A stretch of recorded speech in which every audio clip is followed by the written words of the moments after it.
Que Dieu vous bénisse.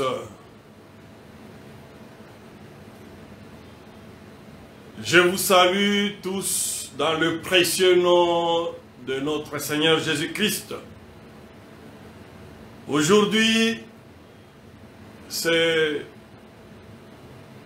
notre rendez-vous du culte de jeudi.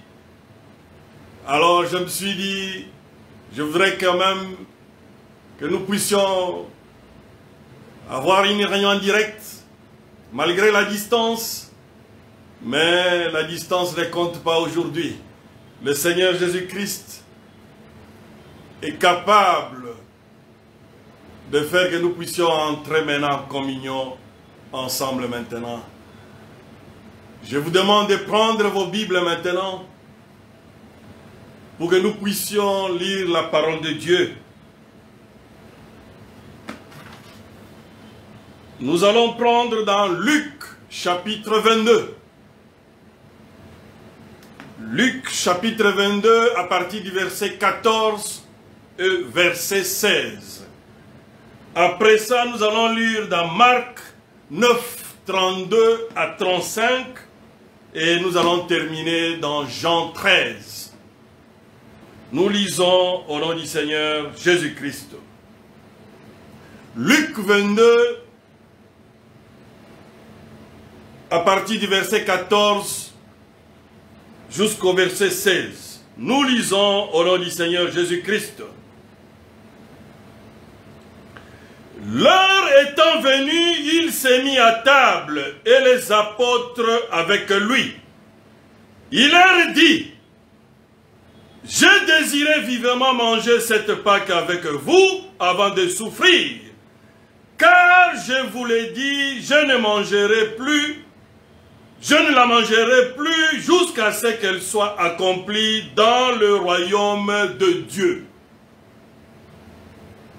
Nous prenons maintenant Marc, chapitre 9. Marc, chapitre 9, verset 33 à 35.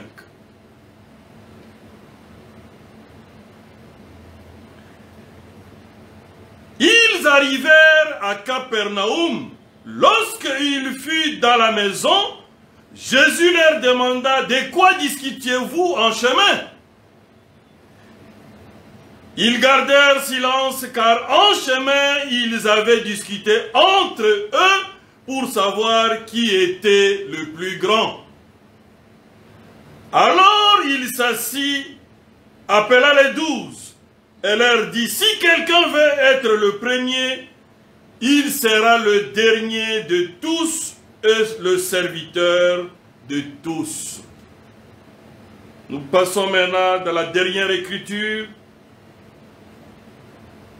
Jean 13, à partir du verset 3 à 7, et puis du verset 12 à 17. Jean 13, verset 3 à 7, et puis de 12 à 17. Jésus savait que le Père avait remis toutes choses entre ses mains, qu'il était venu de Dieu et qu'il s'en allait à Dieu. Se leva de table, ôta ses vêtements et prit un linge dont il se ceignit. Ensuite, il versa de l'eau dans un bassin et il s'est mis à laver les pieds des disciples et à les essuyer avec le linge dont il était saint. Il vint donc à Simon-Pierre et Pierre lui dit: toi, Seigneur, tu me laves les pieds? Jésus lui répondit: ce que je fais, tu ne comprends pas maintenant, mais tu le comprendras bientôt. On saute, verset 12. Alors, après leur eut lavé les pieds et qu'il eut pris ses vêtements, il se remit à table et leur dit: comprenez-vous ce que je vous ai fait? Vous m'appelez maître et Seigneur, et vous dites bien, car je le suis. Si donc je vous ai lavé le pied, moi le Seigneur et le maître, vous devez aussi vous laver le pied les uns les autres. Car je vous ai donné un exemple, afin que vous fassiez comme je vous ai fait. En vérité, je vous l'ai dit, le serviteur n'est pas plus grand que son Seigneur, ni l'apôtre plus grand que celui qui l'a envoyé. Si vous savez ces choses, vous êtes heureux pourvu que vous les pratiquiez. Dieu notre Père Céleste, c'est toi, le Seigneur Jésus-Christ, qui a institué la troisième ordonnance, le lavement des pieds, Seigneur. Nous venons à toi encore ce soir pour que tu puisses nous parler comme un père parle à ses enfants. Que tu puisses, Seigneur, nous amener dans le lieu céleste en Jésus-Christ. Nous avons besoin de toi, Seigneur. Parle-moi, parle à mon frère, parle aussi à ma soeur, Seigneur. Nous voulons savoir qu'est-ce que tu voulais nous dire, Seigneur. Qu'est-ce que tu voulais nous communiquer comme leçon dans le lavement des pieds que tu as fait, Seigneur. Descends, Seigneur. Écarte-moi du chemin. Parle-nous, Seigneur. Élève-nous dans le lieu céleste en Jésus-Christ. Car nous te le demandons, Papa. Au nom du Seigneur Jésus-Christ. Nous te l'avons ainsi prié. Amen. Vous pouvez vous asseoir. Notre thème de ce soir, que j'ai voulu partager ensemble avec vous, la troisième ordonnance. La troisième ordonnance que le Seigneur Jésus-Christ a instituée pendant sa dernière Pâque sur cette terre. Ils ont eu plusieurs Pâques avec les disciples, mais c'était la Pâque, oh, qu'il a dit qu'il a désiré tant manger avant de souffrir. C'est cette Pâque-là qui était la dernière fête pour lui sur cette terre, parce qu'il a dit, c'est la dernière fois qu'il mangeait, qu'il buvait sur cette terre. La prochaine fois, nous serons ensemble avec lui au ciel et nous allons partager la communion, la Sainte Seine avec le Seigneur là-bas. Mais il a dit, oh, mes serviteurs, mes disciples ont discuté sur la route tous les temps. Ils voulaient savoir qui est plus grand, qui est plus grand. Malgré qu'il leur a parlé plusieurs fois d'humilité, mais il a dit qu'il fallait passer par une leçon pratique. Parce que la leçon pratique est toujours meilleure. On oublie difficilement la leçon pratique. Ah, c'est l'origine de la troisième ordonnance que j'ai pris comme thème de ce soir. La troisième ordonnance du Seigneur Jésus-Christ pour son épouse. Mon frère, ma soeur, même Pierre, le premier des apôtres, était étonné de voir le maître prendre le poste le plus vil possible. Qui était un laveur de pieds en Israël? C'était la tâche la plus vile. La tâche aussi qui était la moins payée. Devant chaque maison, il y avait un riche. Il y avait toujours un laveur de pieds. Parce qu'à ce moment-là, on n'avait pas encore inventé les souliers qui recouvraient tous les pieds. Et il n'y avait pas encore de bonnes routes comme aujourd'hui. C'est dans la même piste où les animaux et les hommes marchaient. Alors ils n'avaient que des sandales à ce moment-là. Et alors quand tout le monde marchait, ils se retrouvaient avec les pieds sales. Avant d'entrer dans une demeure, dans une maison d'une grande autorité, il y avait un laveur de pieds. Oh, quel métier que le Seigneur des Seigneurs, le grand Jéhovah, qu'il a pris comme modèle pour nous montrer comment l'homme doit être humble. Mon frère, ma soeur, ce n'est pas en vain qu'il a instauré le lavement des pieds. Maintenant, aujourd'hui, c'est la dernière Pâque. C'était quoi? L'achèvement de la mission du Seigneur Jésus-Christ.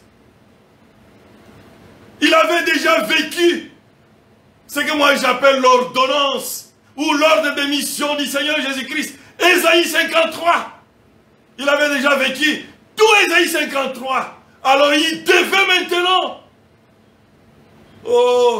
payer le prix pour nous. Mais il avait un souci dans son cœur. Quand il voyait ses propres disciples se disputer, qui est plus grand? Qui est plus grand? Alors il a dit, oh, je dois instituer le lavement des pieds, la troisième ordonnance. Mon frère, ma soeur, c'est pour cela le Seigneur a voulu nous montrer d'abord qui, lui, le Seigneur des Seigneurs. Il a dit, vous m'appelez qui? Maître. Et Seigneur, vous dites bien parce que c'est vrai. Il n'a plus nié. Mais moi, qui est le Seigneur et le Maître, je vous montre l'exemple de ce que vous devez faire. C'est quoi? Je vais toucher vos pieds qui sont sales. Amen. L'amour et la souffrance. S'il y a un homme sur cette terre qui avait déjà le film complet de toute sa vie sur le Seigneur Jésus-Christ,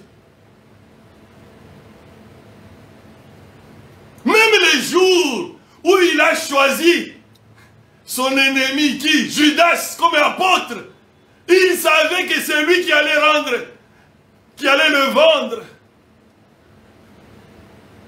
Quel homme? Il n'y a que Dieu qui peut faire une telle chose. Il n'y a que Dieu qui peut supporter cela. Un homme est toujours surpris par la mort. Mais lui n'était pas surpris par la mort. Parce qu'il a dit, nous venons de lire avec vous dans quoi? Dans Luc 22. J'ai désiré tant manger cette Pâque avant de souffrir. Il savait quelle étape, dans chaque étape il allait passer jusqu'à arriver à la croix de Golgotha. Mon frère, ma soeur, quel homme, ça ce n'est pas donné à un homme. Un homme ne peut pas faire ça. C'est impossible même. Qu'on te montre seulement que voilà ta mort va venir. Si tu avais l'occasion de voir, même voyager, même marcher à pied, tu le ferais pour fuir, mais lui, il connaissait chaque étape. C'est comme si c'est un rouleau qu'on déroulait chaque instant. Et maintenant, voilà ce qui va arriver. Il n'y a que Dieu qui pouvait faire ce qu'il a fait. Seul Dieu peut agir comme ça. Il a voulu nous montrer la ligne à suivre pour vaincre l'ennemi Satan. Tu ne peux pas vaincre le diable avec ses propres armes. Ah, ça je l'ai dit toujours. Beaucoup de gens, quand le diable les bouscule, eux aussi réagissent avec les mêmes armes du diable. Tu ne sauras pas haïr plus que le diable. Tu ne sauras pas haïr plus que le diable, ou tu ne seras pas plus méchant que le diable. Il n'y a qu'une seule arme pour vaincre le diable, c'est l'arme que lui n'a pas. Notre arme sophistiquée. Quoi? L'amour parfait en toi. Voilà l'arme qui peut anéantir le diable. Mais toi tu veux te venger. Mais est-ce que toi tu peux te venger plus que le diable? Quel fils de Dieu? Un fils de Dieu c'est un agneau. Un agneau est toujours sans défense. Parce qu'il y a une parole qui dit, à moi la vengeance, à moi la rétribution. Voilà ça, voilà ce qui est notre nature. Ce n'est pas de continuer à se battre avec le diable avec ses propres armes. C'est un échec complet, mon frère. Seul l'amour parfait en nous peut nous donner la victoire contre Satan avec tout son royaume. Les tiraillements entre les apôtres, c'est ce qui a touché le cœur de Jésus-Christ. Il a dit non, il faut que je leur donne une leçon pratique. Il dit voilà ce que vous devez faire. Oh, C'est quoi? C'est le symbole d'humilité. Il a dit, moi qui suis le maître, je vous ai fait ça. C'est pour vous prouver. Oh, mon Dieu, mon roi. Ça, c'est l'ennemi, il a coupé le courant. On va lancer les groupes. Oh, il est en colère. Ça ne me dit absolument rien.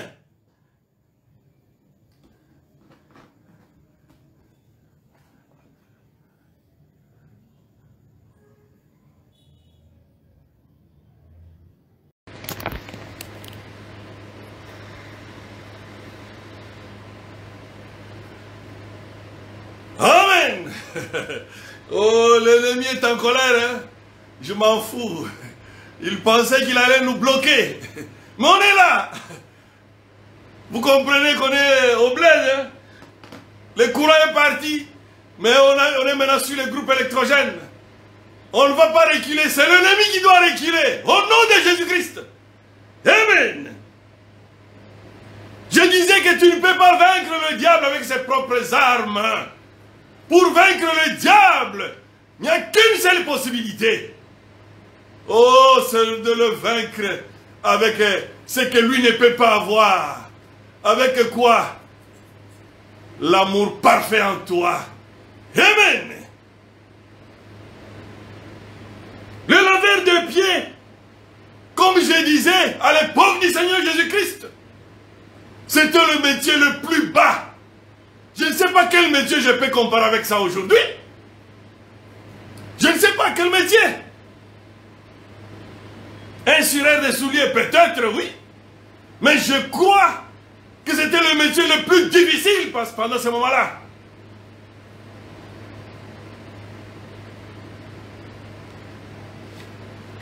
Celui qui est grand, ah, il dit quoi? Il doit être le serviteur de tous. C'est la parole du Seigneur. Tu as dit que tu es grand, tu veux être grand. Ah, le Seigneur a dit, tu dois être le serviteur de tous. Celui qui a le Saint-Esprit, il a quoi? Il a la vie éternelle. Et la vie éternelle nous veut dire vivre pour les autres. Oui. Vivre pour les autres. C'est quoi? C'est voir l'intérêt d'abord. En premier l'intérêt de l'autre. De votre prochain. C'est ça vivre pour les autres. Nous pouvons lire ça dans quoi? Dans 1 Corinthiens 10, verset 24. Je préfère lire ça. Souvent, nous amenons toujours les mêmes requêtes. Des années et des années. Oh, mais Dieu nous a dit d'abord privilégier l'intérêt des autres. Ah, ce n'est pas moi qui ai écrit, c'est 1 Corinthiens 10.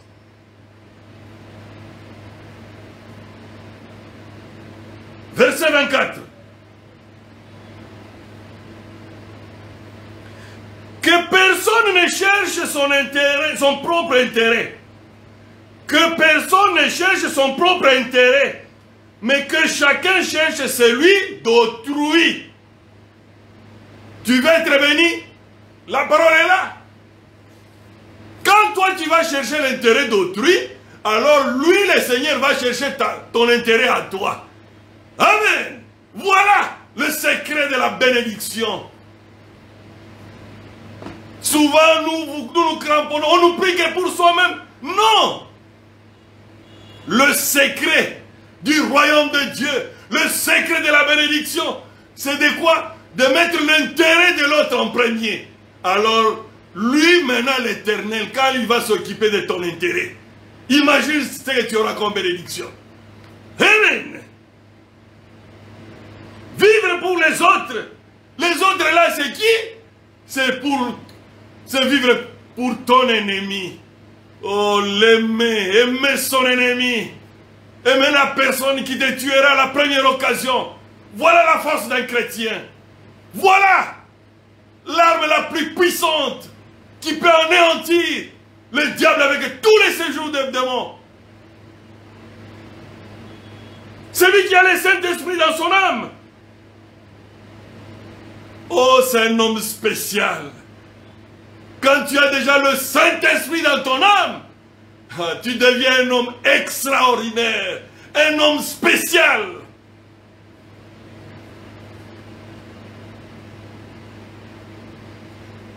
Comment il est spécial? Il voit que l'autre le dépasse. Amen. Oui. Celui qui a le Saint-Esprit voit voir toujours que l'autre le dépasse. Parce que celui qui lave le pied de l'autre, il est en position de serviteur, en position inférieure. Je ne sais pas si nous avons compris le but de la troisième ordonnance.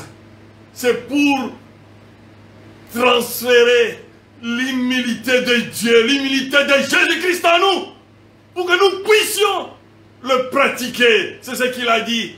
Heureux que vous le pratiquiez. Oh mon frère, ma soeur. Vous connaissez la première ordonnance? La première ordonnance, c'est le baptême d'eau au nom du Seigneur Jésus-Christ. Parce que la première ordonnance, tout le monde peut le faire. Hein? Se faire baptiser, tout le monde peut le faire facilement, sans problème. C'est juste un signe que tu as pris un engagement avec Christ. La deuxième ordonnance, c'est la communion, la Sainte Seine. Que nous prenons avec le pain caché, avec le vin. Oui, c'est ça la communion. Le Seigneur Jésus-Christ avait fait ça. Le pain sans levain, avec le vin. C'est aussi à la portée de tout le monde. Tout le monde peut faire ça. Tout le monde peut prendre la Sainte Seine. Tout le monde peut se faire baptiser. Amen. Oh, mais ça ne suffit pas pour être un chrétien. Mais la troisième ordonnance, oh, c'est différent des deux premiers. Parce que la troisième ordonnance, ça touche l'homme intérieur. Oh, l'homme ne veut pas s'humilier. Il veut toujours être plus que l'autre. Il se voit au-dessus de l'autre. Alors la troisième ordonnance veut que toi tu puisses mourir à ton ego, à ton égoïsme, que tu puisses mourir à la vie charnelle, que tu puisses mourir et commencer à voir l'autre qui est plus que toi, que l'autre te dépasse. C'est ça l'homme qui a le Saint-Esprit. Il comprend que l'autre a quelque chose que lui n'a pas. Oui, c'est ça, c'est la vérité.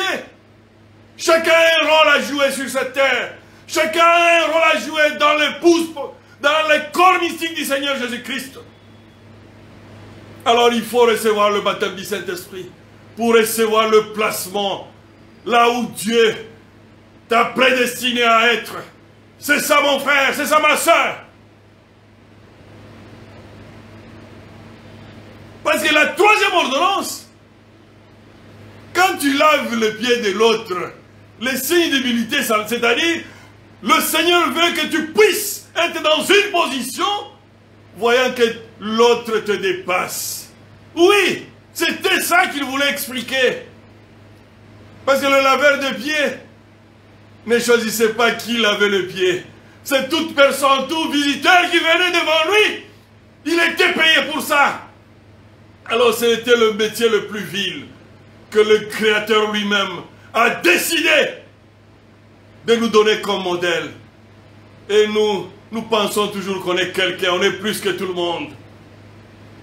L'unique façon de vivre la parole de Dieu, conformément à la troisième ordonnance, qui te fait considérer l'autre comme étant plus que toi. Oui! Même pour écouter les conseils de quelqu'un d'autre, tu dois avoir la considération de la personne. Si tu ne le considères pas, tu ne vas pas écouter son conseil. La Bible dit la vérité, le Seigneur Jésus dit la vérité. Parce que si tu ne considères pas une personne, tu n'écouteras même pas son conseil. Alors que toi, Dieu ne t'a pas donné tout. Chacun a toujours un rôle à jouer.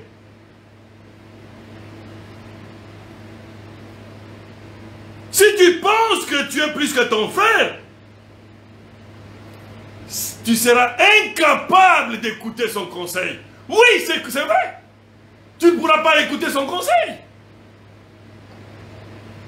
Avant d'écouter quelqu'un, il faut d'abord considérer la personne. C'est ça le but du troisième ordonnance. Le Seigneur voulait leur dire, tu dois considérer, même celui que tu penses est plus petit, il peut être plus petit dans un autre sens. Mais toi, tu n'es pas plus que lui, parce que tu joueras seulement une part de ta portion que Dieu t'a donnée.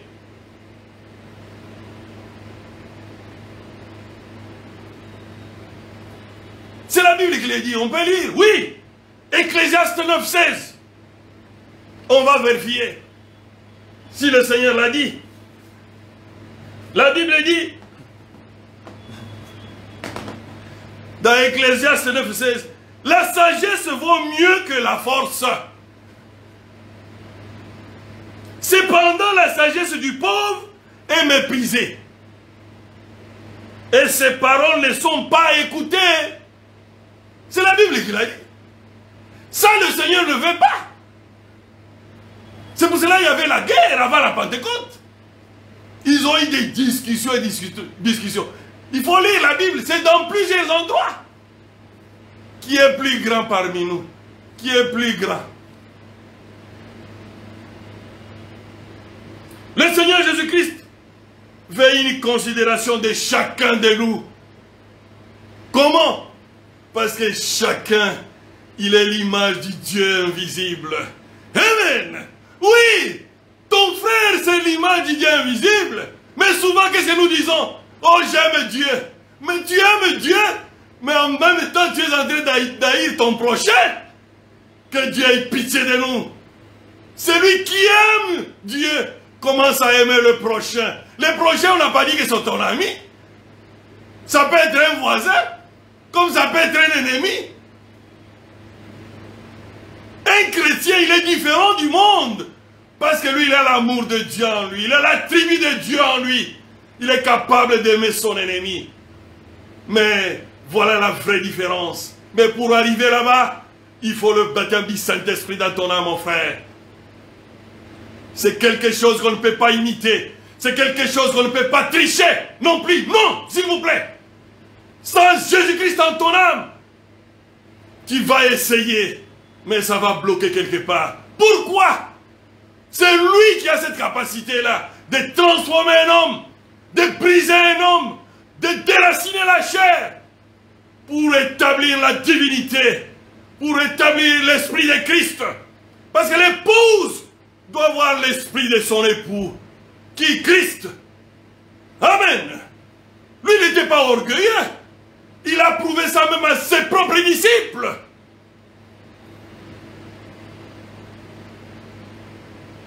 Souvent l'homme est attiré par l'intérêt, par les profits, qu'il rejette même l'avertissement qui vient d'un pauvre, parce qu'il ne considère pas ces pauvres-là. Ça, ce n'est pas l'église du Seigneur Jésus-Christ. La vie de la troisième ordonnance, dans la sincérité, est la chose qui plaît au Seigneur Jésus-Christ. Amen. Oui. C'est pour cela qu'il a instauré ça. Et il a instauré ça quand? À la dernière Pâque. Oh, il a dit, j'ai vivement désiré de manger cette Pâque avec vous avant de souffrir. Parce que c'était la dernière pour lui sur cette terre. Alors il a dit, il faut une leçon pratique. C'est ça la troisième ordonnance. Toucher la saleté de ton frère. S'humilier, savoir qu'il est plus que toi. Il a une aptitude que toi tu ne peux pas avoir. Le corps mystique du Seigneur Jésus-Christ, c'est un tout. Tu ne diras pas, oh le petit doigt ici n'est pas utile. Mais il y a des endroits que tu verras que sans cela, tu es incomplet mon frère. façon, Dieu veut que nous puissions aussi, considérer même le plus petit. Si dans ton cœur, tu as encore la considération des hommes en fonction de leurs billets de banque, tu es encore loin du royaume de Dieu. Parce que les billets de banque, ce sont des choses passagères, ou au nombre de maisons, ou d'habits que les gens ont considéré. C'est ça le monde. Mais le Seigneur a dit, nous ne sommes pas du monde. On ne peut pas avoir la même considération comme le monde. Un chrétien, il est différent du monde.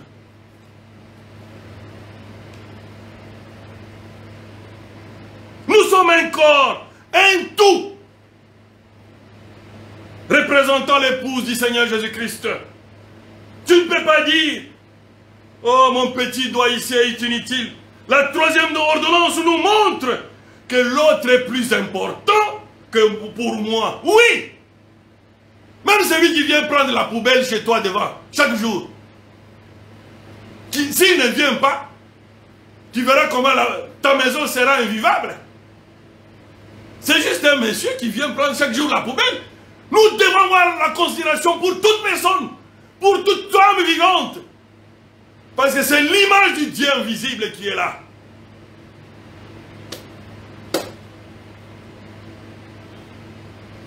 Pourquoi méprises-tu ton frère? Pourquoi méprises-tu ta soeur? Et la parabole du pauvre Lazare et du jeune homme riche, tu n'as jamais écouté ça? Je ne vais pas entrer dans les détails, tout le monde connaît ça.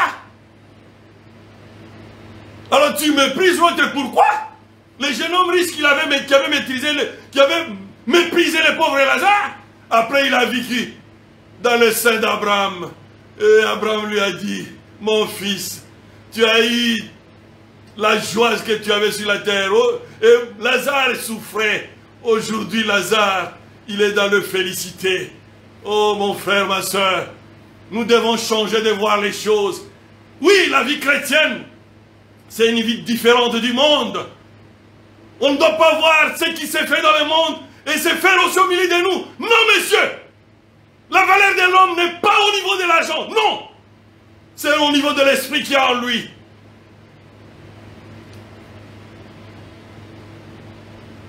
Le baptême du véritable Saint-Esprit dans notre âme doit produire un changement radical dans notre vie, de considérer tout le monde et comme étant plus que nous. Vous voulez la preuve que vous avez déjà le Saint-Esprit dans votre âme? Vérifie la façon que tu considères les autres, surtout les pauvres. Est-ce que tu les considères comment? Un pauvre qui n'a rien à te donner. Parce que le monde aujourd'hui, c'est le monde d'intérêt, le monde de profit. On considère que c'est lui qui a l'argent. On considère que c'est lui qui a des biens, espérant qu'il peut me donner un cadeau. Ça, ce n'est pas la vie chrétienne. Un chrétien doit considérer toute personne qui vit la parole de Dieu sans intérêt.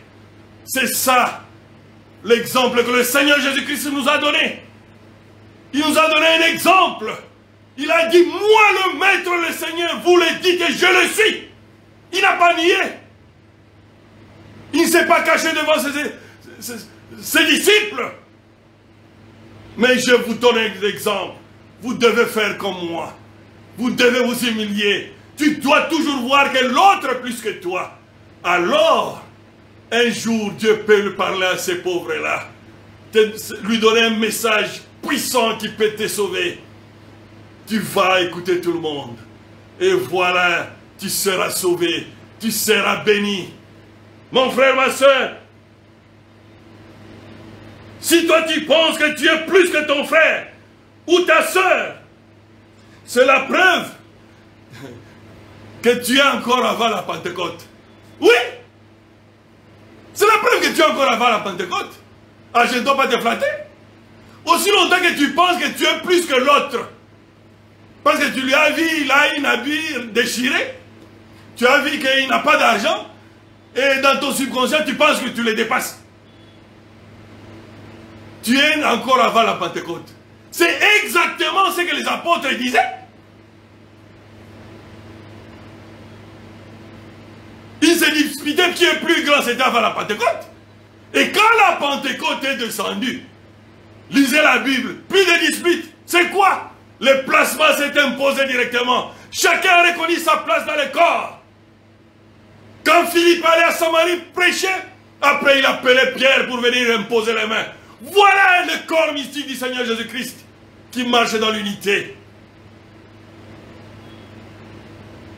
La troisième ordonnance est tellement importante que le Seigneur Jésus-Christ a prêché par la pratique afin que ça puisse prendre vie dans chacun de nous.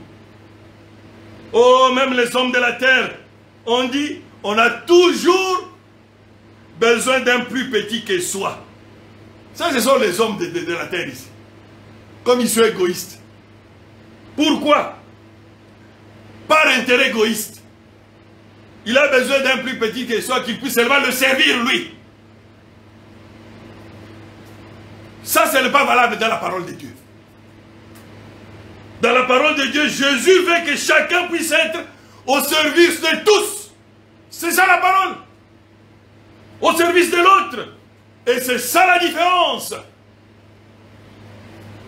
Tout le monde doit être au service de tous. La première ordonnance, le baptême d'eau au nom du Seigneur Jésus-Christ, c'est un acte limité. Vous le prenez une fois, c'est fini. Ou si vous avez mal vu, vous pouvez reprendre la deuxième fois et puis ça passe.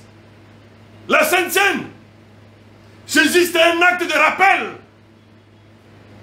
de commémoration, de rappel. Oui. Mais la troisième ordonnance, ah, ça fait un peu mal, hein?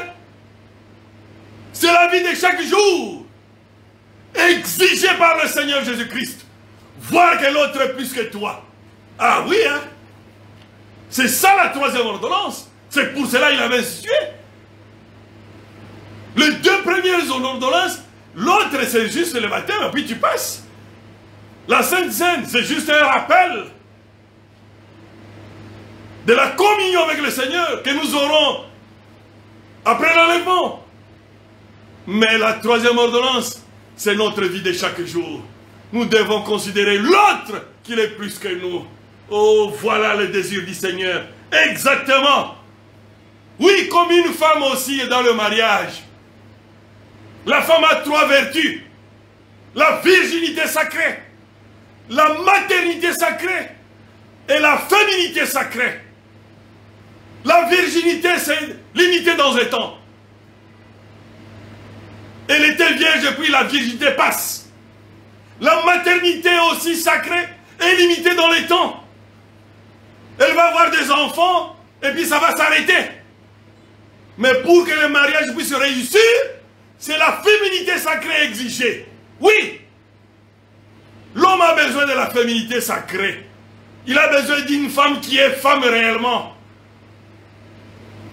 C'est ce que l'époux, le Seigneur Jésus-Christ, exige à son épouse. Amen. La troisième ordonnance qui prouve que nous sommes l'épouse du Seigneur Jésus-Christ, qui obéit au commandement du Seigneur. La troisième ordonnance sur le moi intérieur. Oui, produit la vraie humilité qui ne méprise personne, quel que soit son rang social. C'est ça, la troisième ordonnance. Tu ne mépriseras personne, quel que soit son rang social.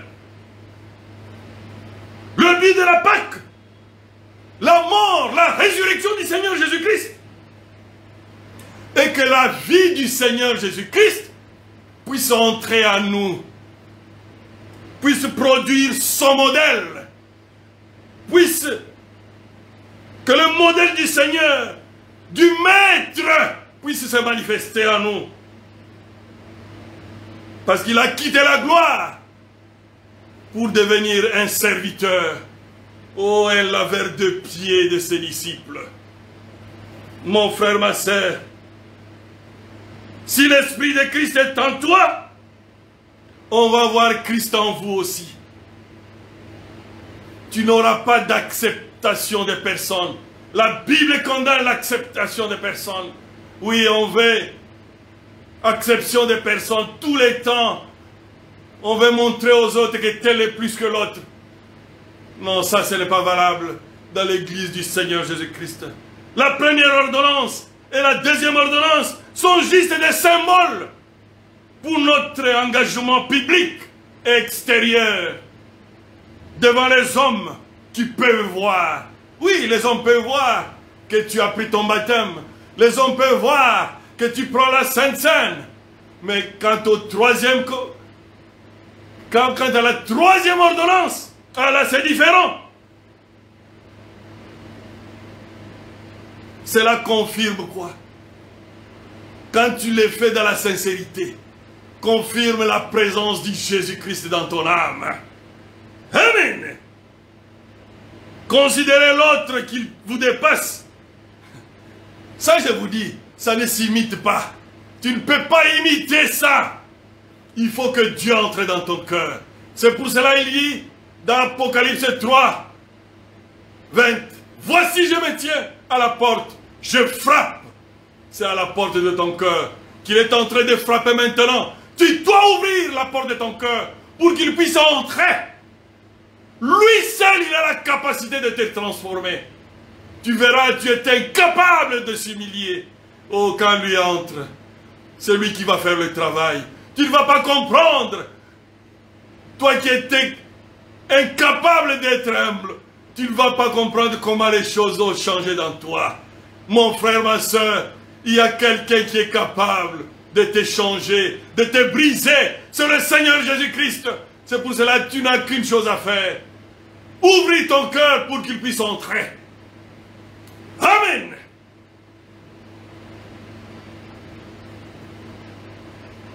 On peut se laver mutuellement le pied. Par habitude, oui. Beaucoup. Plusieurs fois on le fait. Quand il y a Sainte Seine à l'église, les gens se lavent maintenant les pieds par habitude. Vous croyez que le Seigneur avait institué ça par habitude? Non. Il n'a pas institué ça comme une habitude ou comme une coutume. Non, s'il vous plaît. Il a institué ça comme une leçon d'humilité. Nous allons lire les prophètes.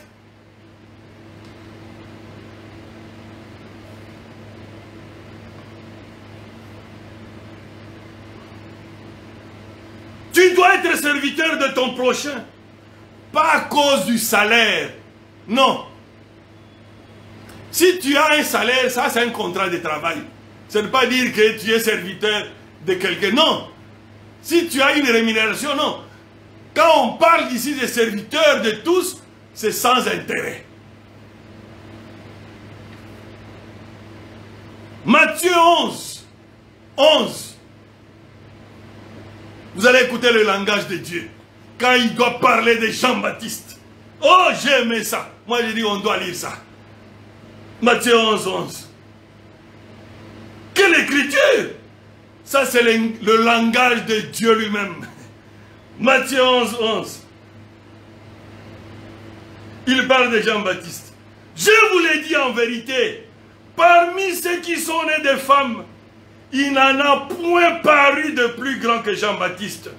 Cependant, le plus petit dans le royaume des cieux est plus grand que lui.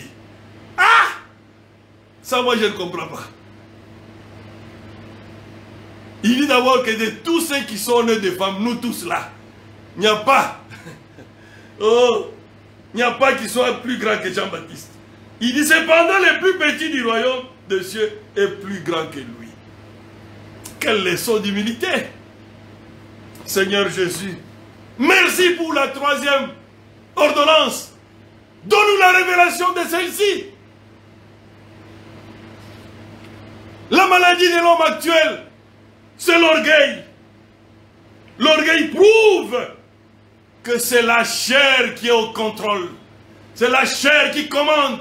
Quand tu es encore toujours orgueilleux, tu penses être au-dessus des autres. Souffrez qu'on vous dise que la chair est au contrôle de ta vie. Seul seule la conversion par le baptême du Saint-Esprit dans l'homme est capable de produire l'accomplissement sincère de la troisième ordonnance. Puis le caractère de l'époux va s'imprimer dans l'épouse en attendant les noces de l'agneau. Oh mon frère, ma soeur, tu risques de rater ça à cause de ce démon-là d'orgueil. C'est parce que tu n'as pas encore ouvert ton cœur. Mais il est là. Il continue à frapper à la porte de ton cœur. Ne fais plus la troisième ordonnance comme une habitude. Non. Dieu nous dit aujourd'hui que c'est l'humilité que le Seigneur recherche.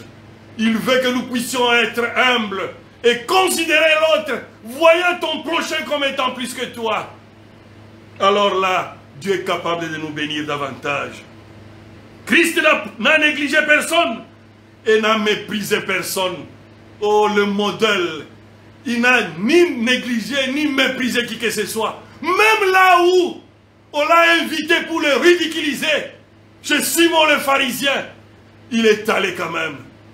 Quel Dieu que nous avons eu, que nous avons, le Seigneur Jésus-Christ. C'était Dieu lui-même, le Tout-Puissant. Il savait que Simon allait le ridiculiser. Mais comme quand tu invites Jésus, il vient toujours. Mais je sais que toi, tu ne l'invites pas pour le ridiculiser. Invite-le aujourd'hui pour qu'il puisse entrer dans ton cœur. Pour qu'il puisse ôter la puissance adamique, la puissance de la chair qui continue à te garder captif de la colère, des querelles, de la haine, de l'orgueil. Lui, il est le seul qui a la capacité de te transformer. Le problème est que nous voulons voir Jésus-Christ dans notre vie alors que nous ne sommes pas sincères avec lui. Oh mon frère, ma soeur, il faut voir notre sincérité devant le médecin qui dépasse même notre sincérité devant le grand médecin. Tu dis tout à ton petit médecin là, qui ne connaît même pas tout. Peut-être qu'il va te donner un médicament qui peut te tuer. Non, Dieu veut que nous puissions être plus sincères avec lui. Ouvrir notre cœur pour que lui puisse maintenant entrer en nous. Quand lui entre, même les maladies physiques, spirituelles disparaissent. Au nom de Jésus-Christ.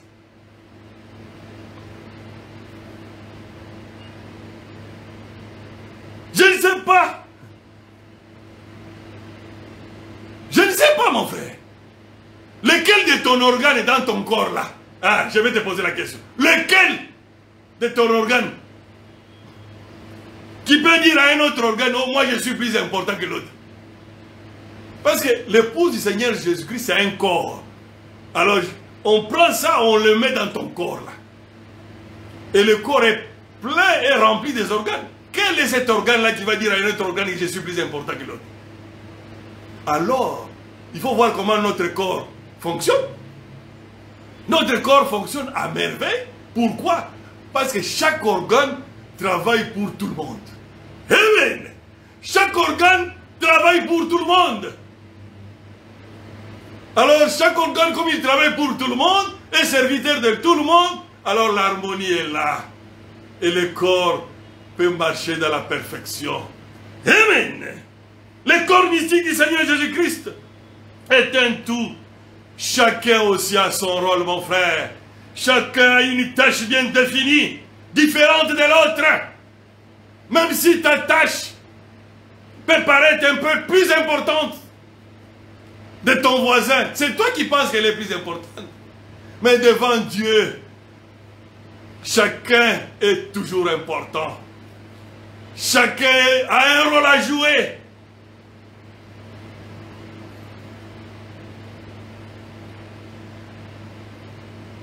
C'est ce que Dieu veut que nous puissions comprendre. La troisième ordonnance, c'est l'humilité. C'est ce qui est difficile. Les gens veulent faire ça comme une habitude. Non, je voudrais qu'on lise les prophètes maintenant. Et puis je vais terminer maintenant. Le prophète l'a dit dans la communion. Prêché le 11 décembre 1965.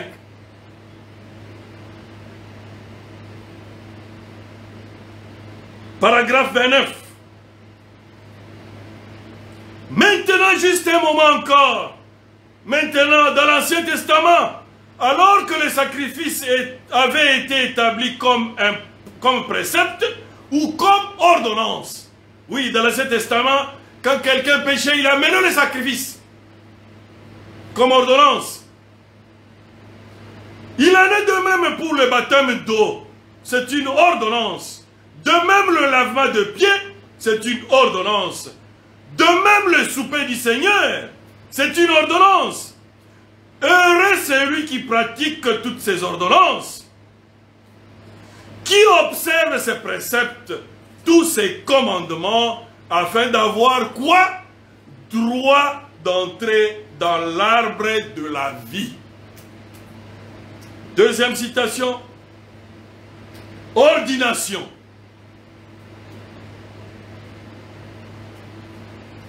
Prêché le 4 novembre 1962.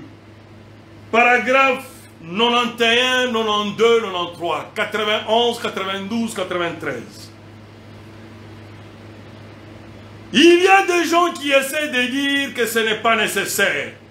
Oui, bien sûr, je ne veux pas dire que les pieds des gens ont besoin d'être lavés. Ce n'est pas ça. Peut-être que le pied aussi des apôtres, peut-être que le leur aussi, n'en avait pas besoin. Mais c'est un acte d'humilité. C'est un acte à accomplir, tout aussi essentiel que le baptême d'eau, parce qu'il a dit ici que je vous ai donné un exemple, afin que vous fassiez les uns aux autres comme je vous ai fait. 92. Et nous voyons qu'une veuve ne pouvait être acceptée comme telle parmi eux, à moins d'avoir logé les étrangers et lavé le pied de saint, nous montrant humble. Il y a quelque chose que nous voulons être, c'est ça, humble, virgule, parce que c'est le secret de la puissance, c'est dans l'humilité, et vous êtes toujours heureux quand vous ressortez de ces choses, de les avoir pratiquées, quand vous appliquez la parole de Dieu, vous sortez de là heureux. C'est une ordonnance bénie de communion fraternelle que nous observons ici à l'église. Que Dieu vous bénisse.